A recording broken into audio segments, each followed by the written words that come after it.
நெல்லை அரசு மருத்துவக் கல்லூரி மருத்துவமனையில் குழந்தை பிரசவித்த பெண்ணுக்கு தெரிவிக்காமல் அவருக்கு கருத்தடை சாதனம் பொருத்தியதாக குற்றச்சாட்டு எழுந்துள்ளது. நெல்லை டவுன் சாலைய தெருவைச் சேர்ந்த கார்த்திகா என்பவருக்கும் மதுரையைச் சேர்ந்த சரவணகுமார் என்பவருக்கும் திருமணம் முடிந்து கர்ப்பமாக இருந்த கார்த்திகா பிரசவத்திற்காக நெல்லை அரசு மருத்துவக் கல்லூரி மருத்துவமனையில் அனுமதிக்கப்பட்டிருந்தார். அவருக்கு கடந்த நவம்பர் 25ஆம் தேதி ஆண் குழந்தை பிறந்ததை அடுத்து அந்த மருத்துவமனையில் அவருக்கு தெரிவிக்காமல் கருத்தடை சாதனம் பொருத்தப்பட்டதாக கூறப்படுகிறது.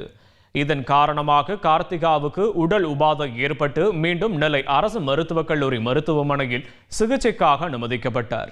அவருக்கு மருத்துவமனை நிர்வாகம் சிகிச்சை அளித்து அவசரமாக டிஸ்சார்ஜ் செய்து அனுப்பியதாக கூறப்படுகிறது.